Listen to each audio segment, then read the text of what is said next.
हम अभी तक मेसोपोटामिया सभ्यता पढ़ रहे थे। उसमें हमने पुराकालीन जो पुस्तकालय स्थापित किया गया था अशीरिया के शासक अशुरबनीपाल के द्वारा, जो उत्तर में उसकी जो राजधानी थी निन्वे, वहाँ पर उसने स्थापित किया था।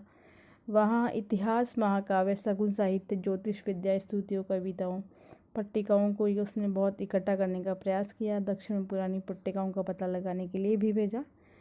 इतना हम पढ़ चुके थे।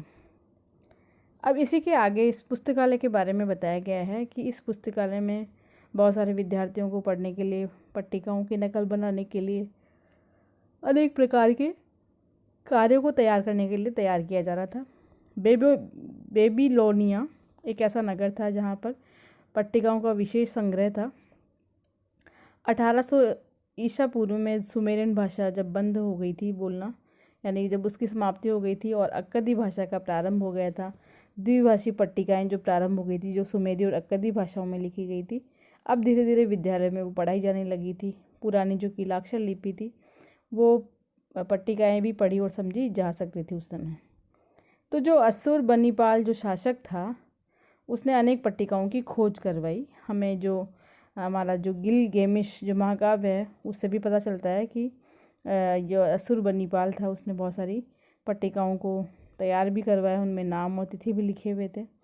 तो ये जो शासक था अशीरियाई शासक, इसके बारे में बहुत सारी चीज़ें लिखी हुई है कि ये मैं अशुरबनीपाल ब्रह्मांड का शासक हूँ, अशीरिया का शासक हूँ। देवताओं ने मुझे विशाल बुद्धि प्रदान की है और देवताओं की बुद्धि के कारण ही मैंने पट्टिकाओं की जांच की है, उन्हें संग्रहित किया है। और जो मेरा जो राज्य है निन्वे उसमें स्थापित करके पुस्तकालय के रूप में वो ये उपयोग में आएगा बाद में भविष्य में। और शाही सिंहासन को मजबूत करने का भी इसने कल्याण करने के लिए ऐसा प्रयास भी किया। तो ये जो पट्टिकाएं हैं ये महत्वपूर्ण भूमिका निभाती हैं उस समय के आधार पर। तो ये जो असंख्य पट्टिकाएं हैं ये टोकरी भरकर पट्टिकाओं को मिट्टी के लेवल से इस प्रकार से अंकित किया गया है कि अलग अलग उनको हम देख सकते हैं। और इस प्रकार कुल मिलाकर 1000 मूल ग्रंथ थे और 30,000 पट्टिकाएं थी। इनको अलग अलग वर्गीकृत किया गया।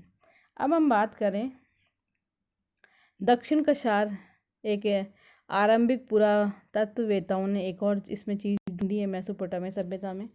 जो दक्षिण कछार था, कछार जो क्षेत्र था उसमें एक सूरवीर था नेबोपोलासर।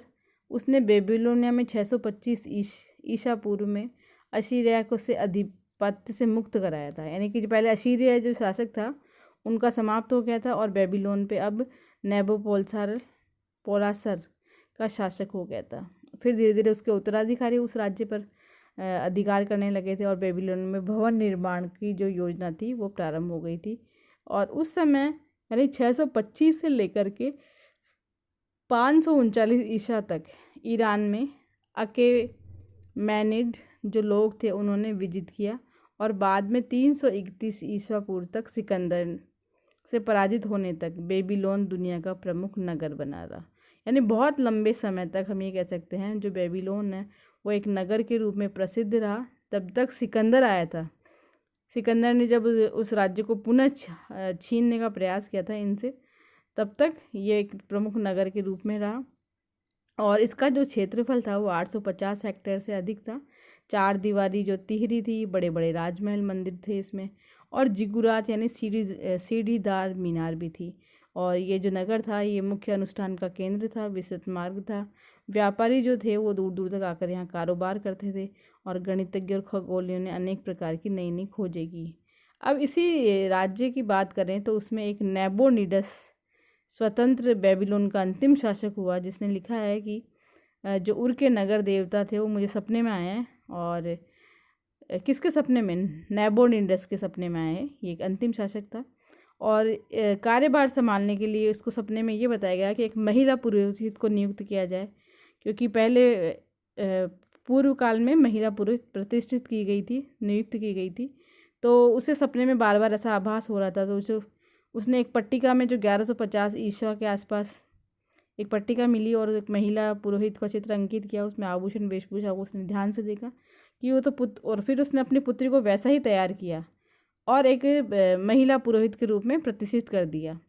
नेबोनिडस ने ऐसा कार्य किया, क्योंकि उसके सपने में ऐसा आभास हो रहा था। तो इसी प्रकार से एक अन्य अवसर था जब नेबोनिडस ने आदमी ने एक टूटी हुई मूर्ति जिस पर अक्कद राजा सारगोन नाम खुदा हुआ था, जिसे हम जानते हैं 2370 ईस्वी के आसपास शासन किया था, उसकी जो सिर की मूर्ति खंडित हो चुकी थी, तो उसे उसमें भी आभास हुआ कि इसकी मूर्ति के सिर को बदला जाए। तो उसने वैसा ही प्रयास किया और वो लिखता है, नेबोनिडस लिखता है कि देवताओं के प्रति भक्ति और राजा के प्रति निष्ठा के कारण मैंने शिल्पियों को बुलाया और जो इस प्रकार मैंने उस मूर्ति को बदलने का प्रयास किया। तो आज हमने हमारी जो मेसोपोटामिया सभ्यता है उसको पूरा कर लिया है।